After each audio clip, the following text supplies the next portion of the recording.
Excellent. I'm Reverend Kathy Fernandez. I'm your spiritual director here, and I want to start us with a song because it just opens our heart. So I'll let you do the song. Thank you. I send my love over the mountains. I send my love over the sea. I send my love into the heavens, and it returns to me. Now, if you want to do a little movement, it's I send my love from my heart over the little mountains. I send my love over the sea. You do a little hula. I send my love into the heavens, and then you give yourself a hug, and it returns to me. I send my love over the mountains. I send my love over the sea, over the sea. I send my love into the heavens, into the heavens. It returns to me. I send my joy. I send my joy over the mountains, over the mountains. I send my joy over. I send my joy, send my into the heavens. It returns and it returns to me. I send my faith. I send my faith over the mountains. I send my faith over the sea. I send my faith into the heavens. It returns and it returns. Now this group is good at this. I send my laughter. I send my laughter over the mountains. I send my laughter over the sea. I send my laughter into the heavens. It returns and it returns. Now think about where you want to send some prayers. I send my prayers over the mountains. I send my prayers over the sea. I send my prayers into the heavens. It returns and it returns to me. I send my love. I send my love over the mountains. I send my love over the sea. I send my love into the heavens. It returns and it returns to me. Just that last line, it returns and it returns to me. And I'll move into, if you don't mind, if you want to continue playing, Karen, I'll move into a spiritual mind treatment, which is our form of affirmative prayer. So I ask you to turn within, as you already have, in that open, beautiful heart, knowing that there is one divine source, ever connecting, ever deep abiding, the presence of love, peace, joy, power, beauty. It is all present right here and now. We come into this connection with one another, knowing that we reverberate those beautiful characteristics of spirit, knowing that through each one of us, the truth is revealed. And in this revelation of being our true, authentic self in the year of 2024, we move into knowing that we choose courage over comfort, to move beyond, to know our greater truth, to express the love and the joy that we are, and knowing that as we each take our authentic self in expressing that love, that joy, that peace, that we uplift ourselves and lift those around us, through us, like a net of light, lifting all of humanity. And so I'm knowing that as we become conscious and aware, that we continue to move through and connect in this energy, in this space, allowing for this greater truth to be expressed through each one of us. And we say together, and so it is.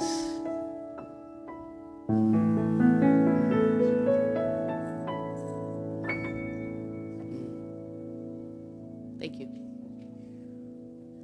I love Mother Earth. One more time. I am a center for spiritual living, and I love Mother Earth. Oh no, this is a song. I am a center for spiritual living, and I love Mother Earth. That's it, here we go. I am a center for spiritual living, and I love Mother Earth. Do it again. I am a center for spiritual living, and I love Mother Earth. One more time. I am a center for spiritual living, and I love Mother Earth. That's your new theme song.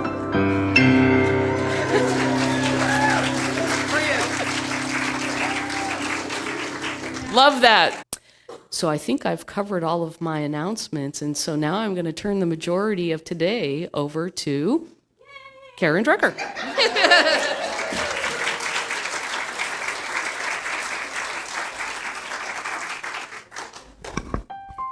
Thank you all. You've spoiled me here so much. I have to just keep coming here every week, I think. Yes.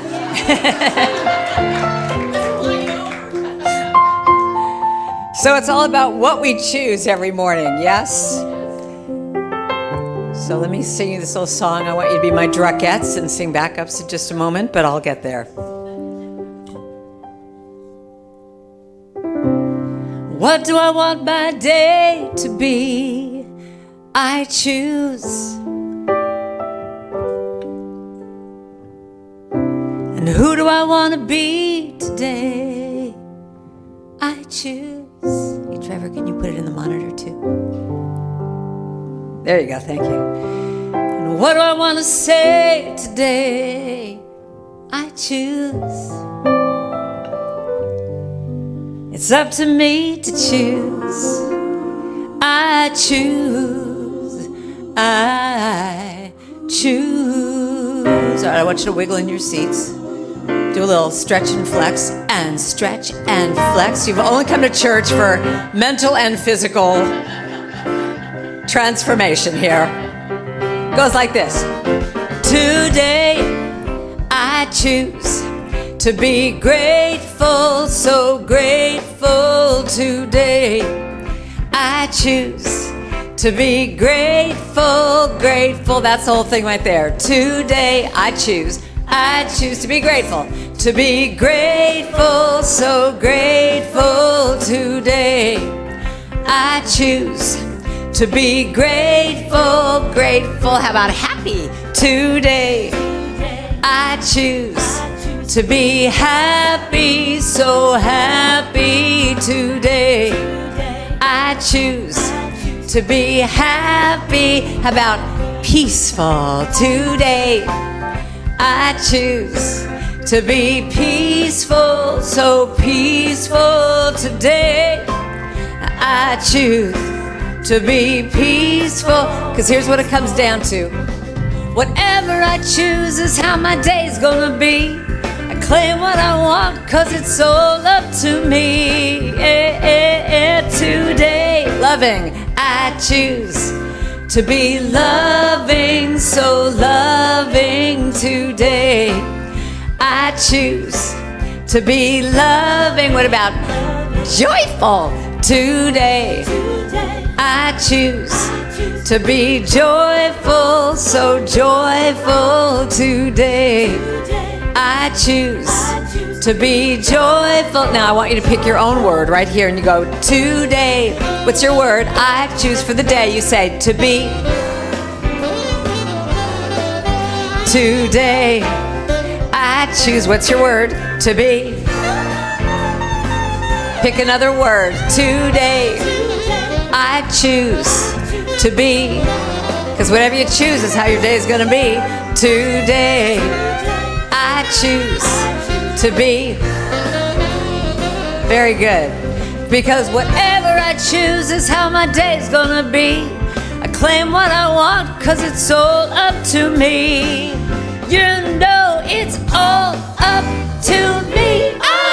Today I choose to be thankful, so thankful choose to be thankful. Let's go back to grateful.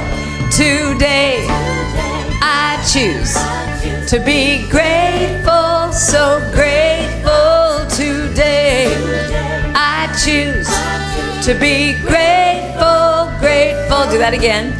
To be grateful, grateful. To be grateful, grateful. You guys sing great. To be grateful, grateful. Give yourselves a big round of applause. That was very good. Very good, may I just say.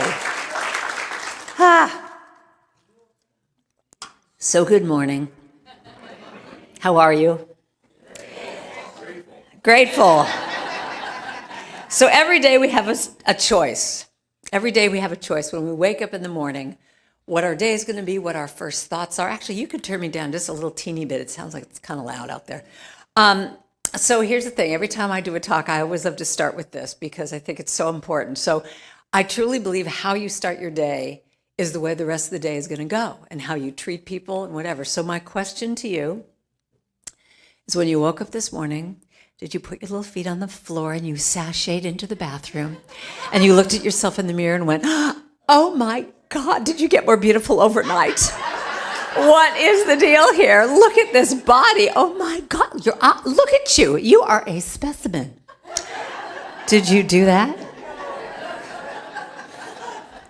Or did you already just say, oh my God, I'm behind and everything's awful, and look at oh my God, everything's dropping. It's like everything's just... Did you do all that? So here's the thing. I learned many years ago that truly whatever thought you start your day with is just like the foundation of your day. And I don't know if for any of you who have any of my albums, I have albums. See, I'm dating myself. We don't do albums anymore. I specifically have made the first song of every album be something positive, like I start my day with love, or I surrender to my highest good, or thank you for this day, Spirit. Everything has always been like, what is the very first song? If you had a CD player next to your bed, what would you hear?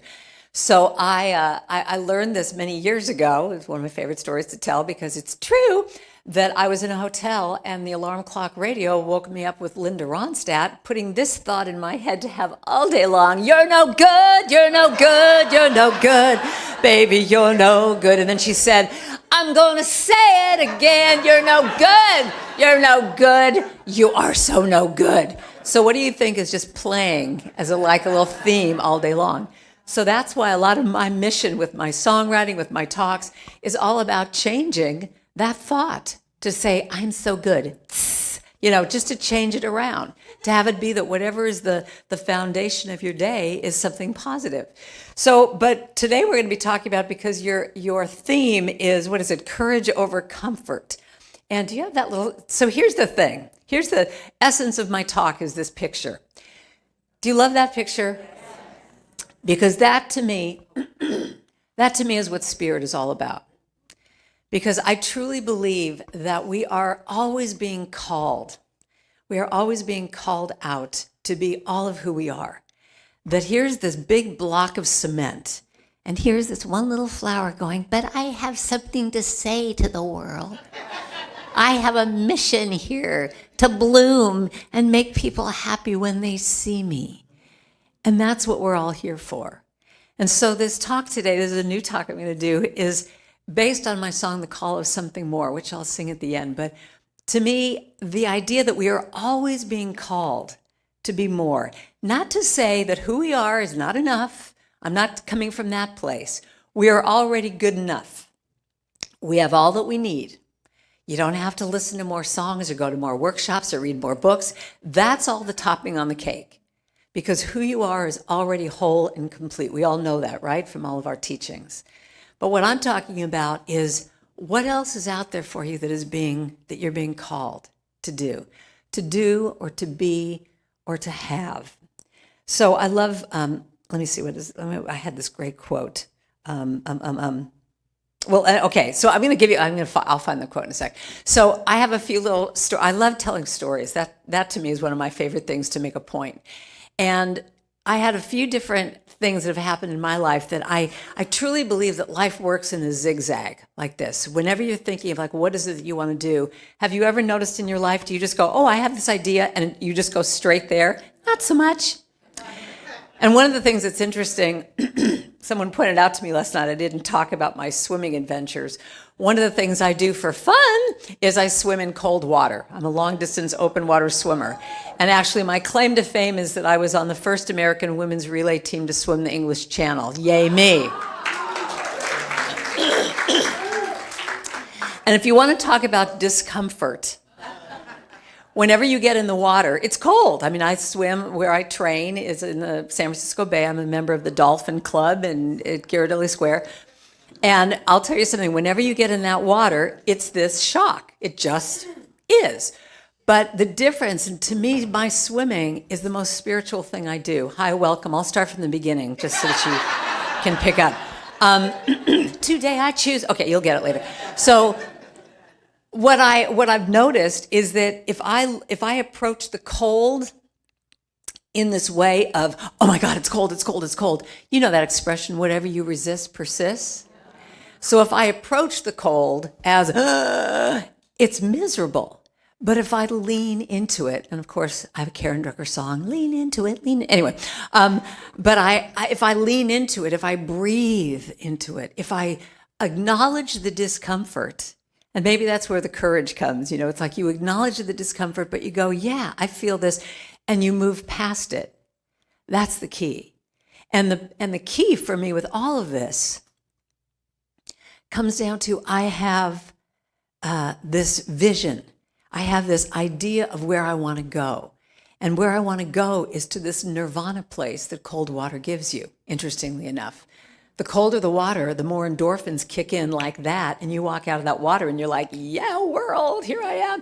It's great. And it's hysterical. At the Dolphin Club, you see everyone has their different approaches to how they approach the water. So here's the water, and there's this one person that does this all the time. They just keep going back and forth, like looking at the water, like it's going to change if they just keep doing this.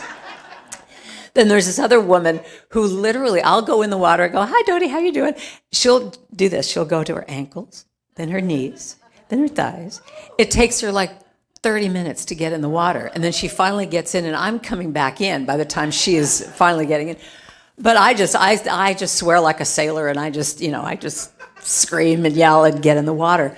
But my point being that I have to move through that portal. And that's really what this is about today, is moving through the portal of going, wow, this isn't feeling good. What can I do about it?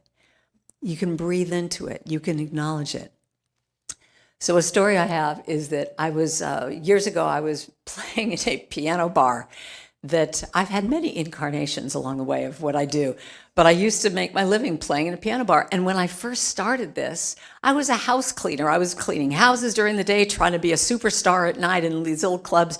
But the person I was working for said, you must be more than a house cleaner. What is it that you want to do? And I said, well, I want to be a professional musician. And he goes, oh, I have a friend. Let me give them a call. And so the next week, I'm playing, I get this job for $50 a night, playing at this place. It was called the Grosvenor Inn. It was called the Poets Pub. It had red velvet on the walls with pictures of dead poets on the walls. And it was just this little funky hotel, and I would play for 4 hours a night on this old funky piano that by the time of my set, it's like my fingers would hurt because it was one of those really old pianos. But it would be one of those things where there's the tip jar and people would go, honey, can you play Misty for me and put $1 in my thing? And so I did that every night. Now, when I first started this job, I was thrilled. I was a professional musician. I'm making my living being a professional musician. And it was great until it wasn't. So have you noticed that in your life? That you could just be going on, everything's great, and then all of a sudden, like this little shift happens where I'm going, this person's obnoxious, and the bartender is always falling asleep, and the place smells like cigarettes. And all of a sudden, everything, I just start whining every night. Going, and then finally, this is a whole other story, but finally, I was able to at least see that metaphysical principle of, if you argue for your limitations, they're yours. And I was just arguing for staying there until finally I think I was reading a Wayne Dyer book way back then. And it was all about act as if. What is it that you really want? Pretend that it's happening. And so at that time, I started to say, what do I want? I want to be on a cruise ship in Hawaii playing and singing. And long story made short, all of a sudden one night this guy comes in and he's this really good singer. And I'm like, wow, who are you? This is really fun to be singing with you. You know, he's just this guy who's sitting at the piano bar. And he goes, oh yeah, well, I'm here for 2 weeks. And the backstory is actually I had found out about this ship that I wanted to be on, and I had sent my tapes and my resume and pictures and all this kind of stuff, and just kept holding on for this to come through, and it wasn't coming through, and I was getting more and more depressed. And all of a sudden, this guy shows up one night, and he goes, oh yeah, I'm here for 2 weeks with a bunch of people, and we're stuck here for 2 weeks. I said, oh really, why is that? Oh yeah, I'm on this ship, American Hawaii Cruises, and we're in dry dock. And that's the ship that I applied for. And within 2 weeks, I was on that ship. But I had to acknowledge first that I was miserable. And one of my favorite stories about this is that another time I was working at this conference. There used to be a conference called Celebrate Your Life. And I was the musician for this thing. And it was, 2,000 people in the audience and these big Megatron screens. And I had this one very famous author who said, Karen, I want you to, do a few songs before I come on. But I want you to just go to the piano after that. And then could you just sit there for a few minutes and I'm going to do a meditation and I want you to play underneath. Yes, I'll do that. So I do my little songs and I go back to my position and I'm waiting at the piano and he starts talking and talking and talking. Now, he said this was going to happen like within the first 5 minutes. So I'm just sitting there. I'm a good little girl. I'm waiting for my cue. And he keeps talking. Now, 20 minutes goes by. 30 minutes goes by. 40 minutes goes by.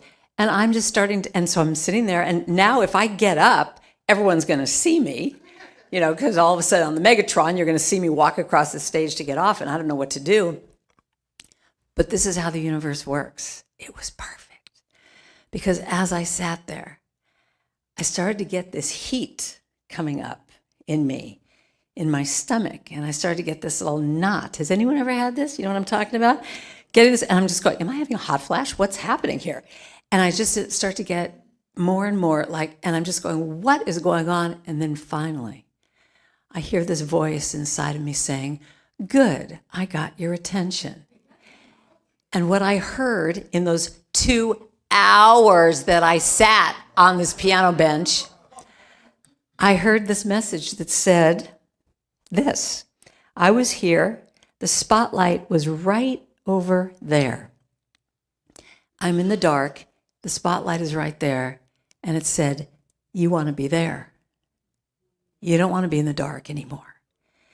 And what I got was, this is what I was being called to do. To be right here. Now, the thing about discomfort is that if we really listen and lean into it and don't resist it and just ask it, what are you telling me? What is my gut doing here? Why am I feeling icky? What's going on? Why am I jealous? Why am I envious? Why am I comparing? Why am I doing any of these things? It's because your spirit is saying, that has my name on it. That's what I want. And the universe will give us those messages. It'll be someone saying something to you. It'll be a book that falls off the shelf when you're in a bookstore. It'll be whatever. All these things are signs that start to lead you to that lead you to what it is you're supposed to do. And I realized that the anger had nothing to do with the person who was speaking. The anger it was directed really at me, of just saying, and I say this in a way, I'm not beating myself up, but it was like the anger of just passion. It was the passion that had been welled up inside me, saying there's more to me than sitting in the dark, sitting at a piano, for one thing, but waiting for someone to give me a cue to say, okay, little girl, you can now do your one song, and then go back to your piano. To say that all of a sudden I did this, and then by the next week I'm speaking and singing and doing that. No, it took a while to get there. But this all of a sudden was the path. I didn't know what it looked like. I didn't have a clue what it looked like, but I knew there was something more for me than that. And one of the things that's interesting about swimming the English Channel is that if you're standing on the shore, as we did in Dover, England, looking across at Calais, France, which is very funny because someone took a picture of me on the first day that we were there going, because for some reason I thought I was going to see palm trees, swaying in the breeze right over there. It's like, no, it's 22 miles of water. But what's interesting about it is that if you go in a straight line, you're never going to get there because the tide is going to take you. What you have to do is you have to go in this zigzag. So it winds up to be 32 miles. So each woman swims an hour at a time. So I was the second person in. And, the first gal was on the sand at Dover, came out, she was swimming, then I tag off to her. And now all of a sudden, the boat that we're swimming next to is taking me to New York. All of a sudden, I'm swimming this way. And my whole mind is going, what are you doing? What is he doing? This is wrong. I'm supposed to be going there. But I had to trust. I had to have faith that I would go here, and then the next person would go there. And he just was looking at the tides, calculating everything, so that 10 hours and 54 minutes later, we were on the shore of Calais, France. But my point being that you have to trust, like I really looked at that pilot boat as God, as faith, putting all my faith in him, that he knows better than me, because my face is down in the water doing this. I can't see the bigger picture. And a lot of times we can't see the bigger picture. We can't see. We might know that there's something more for us, but we don't necessarily have the really tangible thing to be able to say, oh, this is where I want to go, and I'm going to go there. We can have that vision, but that's where spirit kicks in and brings us this way and that way to be what is our highest good. I mean, that's one of my favorite expressions. I use that in all my songs. It brings me to my highest good, whatever that should be. I had no idea I would be doing what I'm doing here today years ago. That wasn't on my radar. But the other thing I love about the English Channel story is that I had to actually sign a waiver saying, yes, I, Karen Drucker, say it's okay if a tanker ship comes and cuts me in half. I understand. Here you go.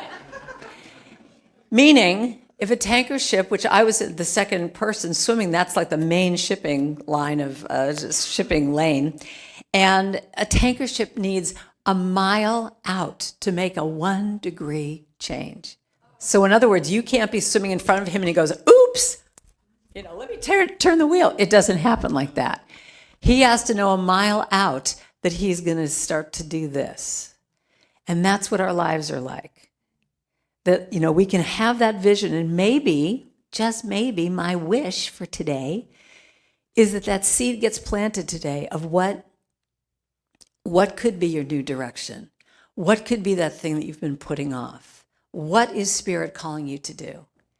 That it starts to move you in that direction. So that seed could get planted today, or it could go way down and it just starts to kind of germinate down there. And 6 months from now, or 1 week from now, or 2 weeks from now, or a year from now, all of a sudden you start to move in that direction.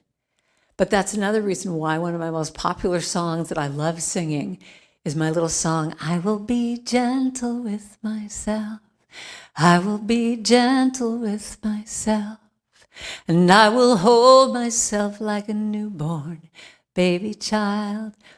And the bridge to that song says, and I will only go as fast as the slowest part of me feels safe to go. Did you get that?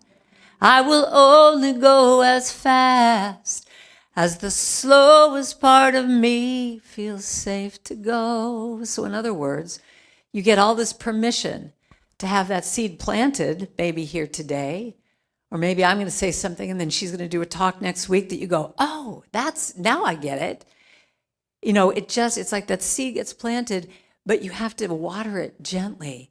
You have to just treat it like it's this newborn little child, that you're going this new direction, and you just have to be aware of who you share that with, that it's safe, and that you only go as fast as the slowest part feels safe to go. I think that's one of the things that I think is so important. And one of the things I love this concept of Does anyone have a stick shift? Do we have sticks? All of us are older. Do we have stick shifts anymore? I used to have a stick shift. But I love this concept of gears. So gears in a car shifting from first gear to second gear. You have to feel that sweet spot where you shift and you put the pedal down and you shift. But have you ever had it where you didn't shift right and it goes, "Argh," and you grind? So I love this quote. You have to listen. You have to listen to the motor and feel it. You love that?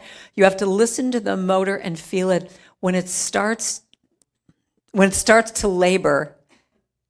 What am I saying here? When it starts to labor, it's time to shift. That's what it is. You have to listen to the motor and feel it, and when it starts to labor, it is time to shift. So that is the question. Are there things in your life that you're laboring with that it is just time to shift? Ooh. Which goes into my favorite expression, that I love this expression. I've written full talks and workshops around this. It's time to stop watering dead plants. Do you love that one?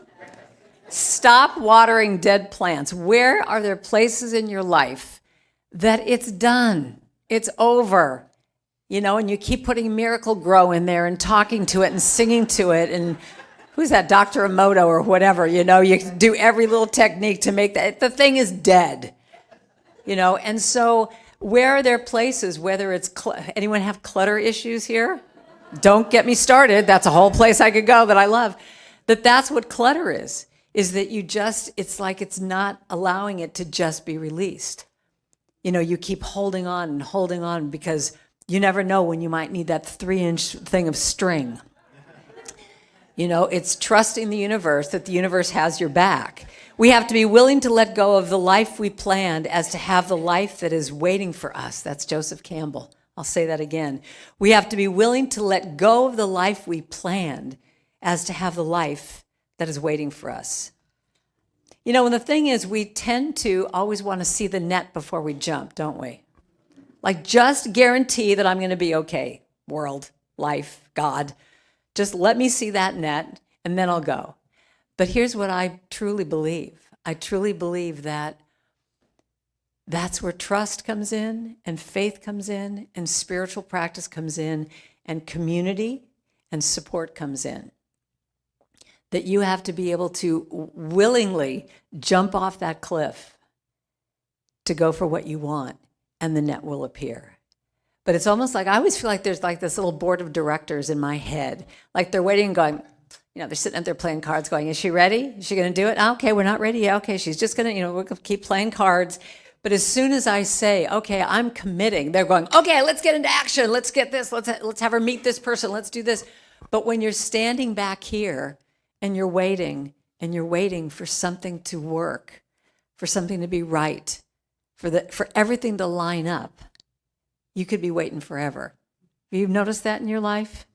That when you take that first step, that first little baby step, that I call them micro movements, you take the smallest step towards what you want, then the universe starts to line up and help you get it.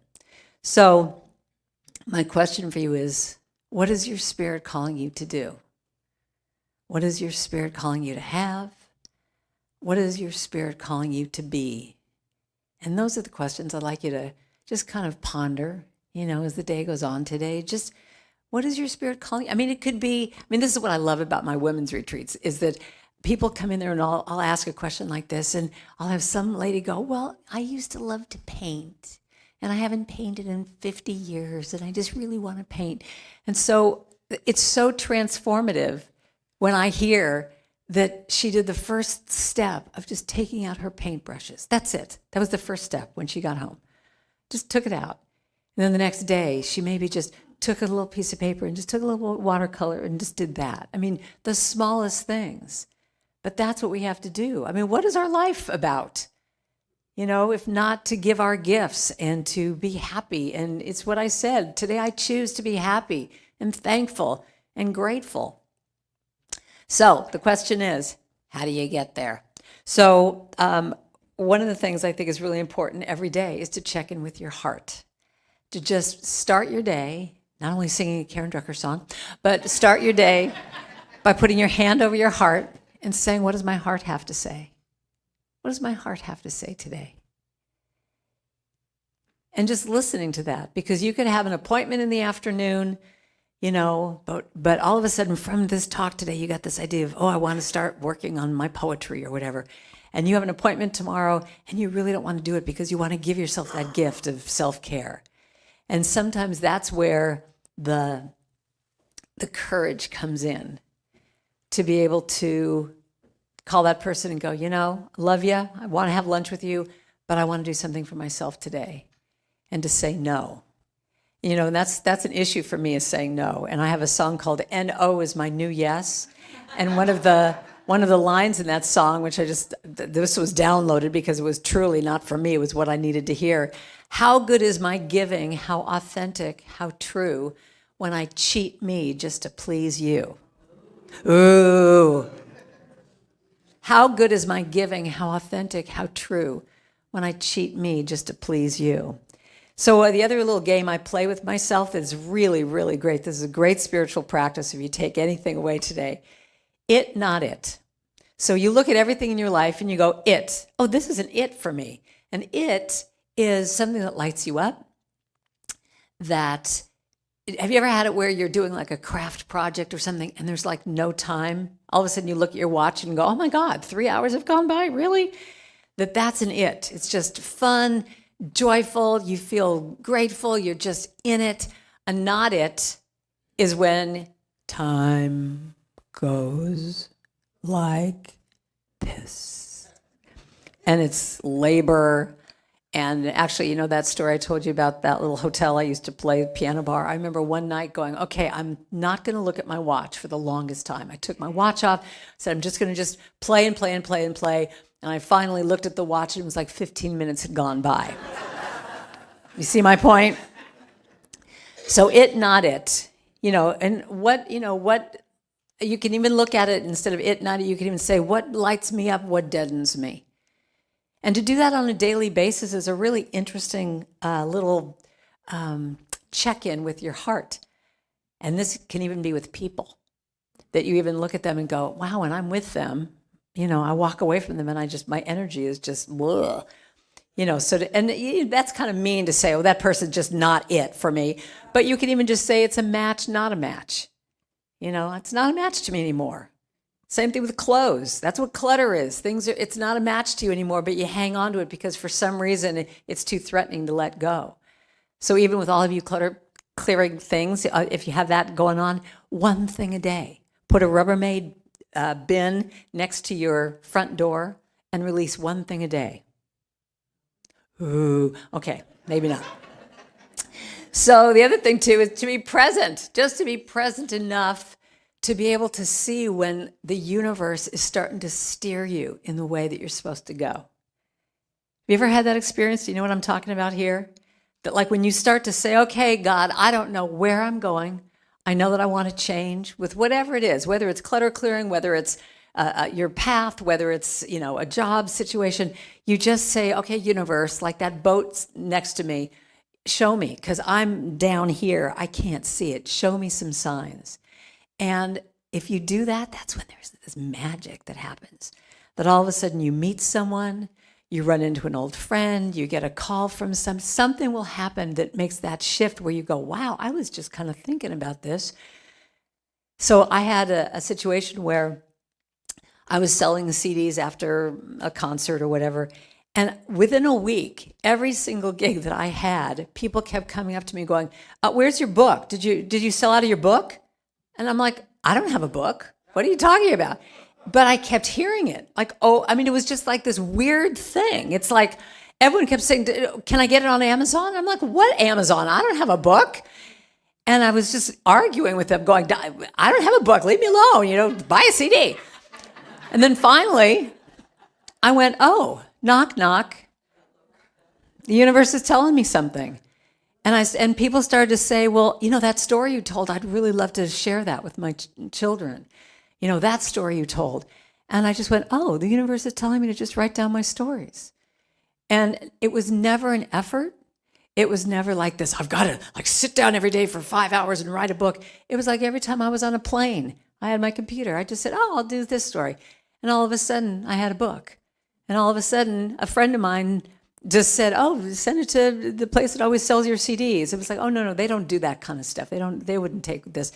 I got a contract the next week. We want your book. So what I'm saying, though, is listen, be quiet, be still. Ask that question in the morning. What am I here for? What's being called of me? And then the last thing is be willing to just tell your inner critic to just back off. I want everyone to do this with me right now. You need to get an attitude. You're going to go. And you say, back off. Here we go. 1, 2, 3. Back off. Because here's the deal. Here's the deal. Your critic, here's what happens. This is just the way the critic works. Your critic is wanting you so badly to stay exactly where you are. Because if you move, it's like it just disrupts their job description. Their job description is to just kind of keep you just where you are. Let's not have any upset. I mean, they're doing a great job. And my critic, her name is Zelda. She knows how to just, when I'm doing something that's going to stretch me, she will give me every reason why I shouldn't do it. Like the popular, who do you think you are? That one always comes up. This person's better than you. Why bother? It's already been done before. You're too old. You're too this. You're too that. All that stuff will come up. I actually wrote a song called I'm Taming My Inner Critic about her. And while I'm in the recording studio, in my headphones, I'm hearing this song is awful. No one's going to like it. No, it's not funny. And I'm like, shut up. This is about you. And so I finally learned all I had to do was take her to Starbucks, give her a double latte, give her a People magazine. And if she read it from cover to cover, that's about an hour. And I could run over here in the recording studio, record it really fast, and then come and get her, and it'll be all done. So that's that. So I want to end today. Well, I have more stories, but gosh, see, this is when it's an it. The time goes too fast. But here's what it comes down to. There's been a storm brewing inside of me, clouds moving around my heart. Something's changing that I can't see. I'm stuck in what I know is safe, but not yet where I'm supposed to be. I feel that call of something more, and I feel the call to be someone I've never been before. I feel the call of something more, and I feel that call, and it's asking me, what am I here for? What am I here for? What am I here for? What am I here for? They say that pain pushes till the vision pulls. Feels like my safety nets have fallen down. I wish I had a map of where to go, but I got this feeling in my soul. When I get there, I'll know. I feel that call of something more. I feel the call to be someone I've never been before. I feel that call of something more, and I feel that call, and it's asking me, what am I here for? What am I here for? What am I here for? So close your eyes for a minute and just go inside and say, just ask yourself that question. What are you here for? What is the word that comes up? What is your spirit calling you to do, or to be, or to have?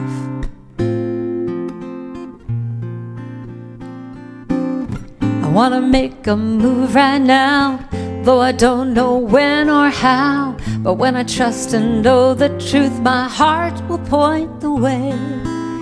There is more of me to share, so today I do declare I will take that step in faith and let my light shine.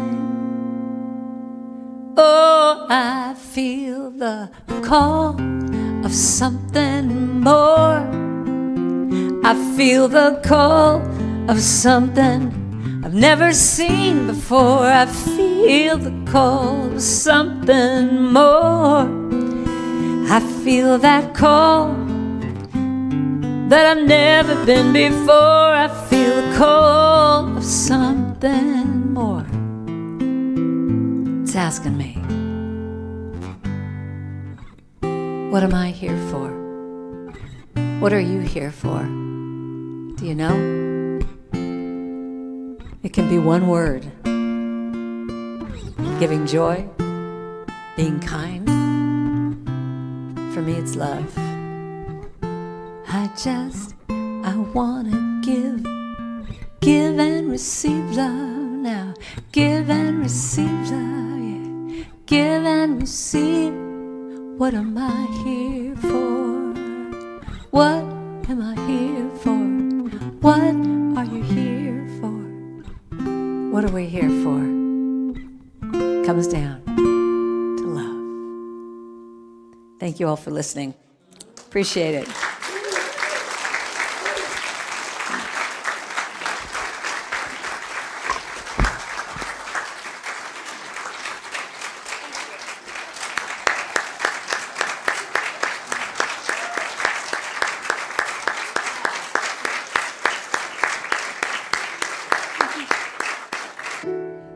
So I have a little song for this if you want to learn it.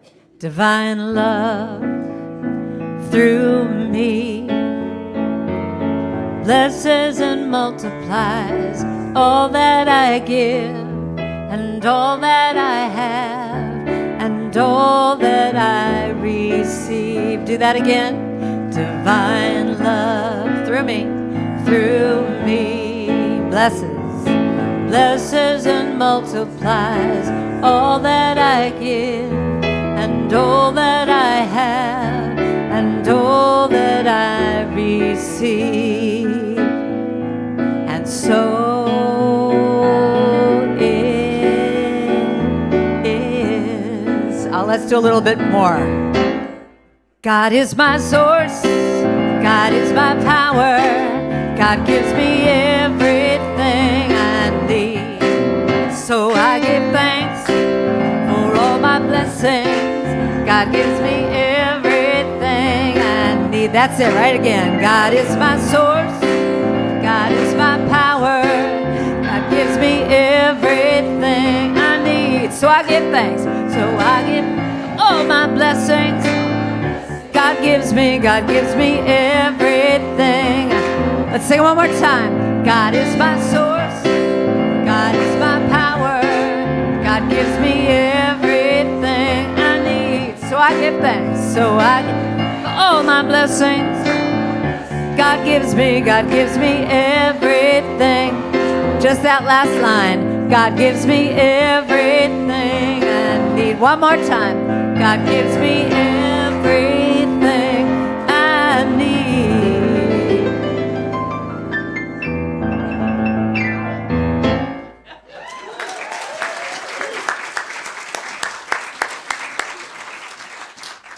There's a song that says, you make loving fun, you make giving fun.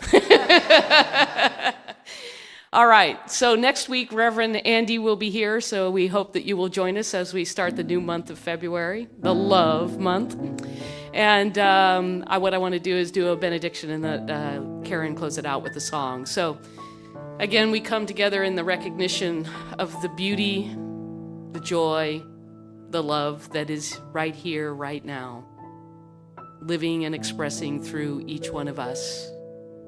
And we move out from today with this love, inspiring, empowering, and transforming ourselves and the lives of others with those that we come in contact. We know that it is good, that we are blessed indeed. We give thanks for that. We release it knowing that it is already done. And together we say, and so it is. So let me teach you this song. It goes like this. Let there be peace. I am a stand for peace. Let there be love. I am a stand for love. love, let there be joy. I am a stand for joy. We are making a new world now. Got it? Sure? 1, 2, let there be peace. I am a stand for peace. Love, let there be love. I am a stand, joy, let there be joy.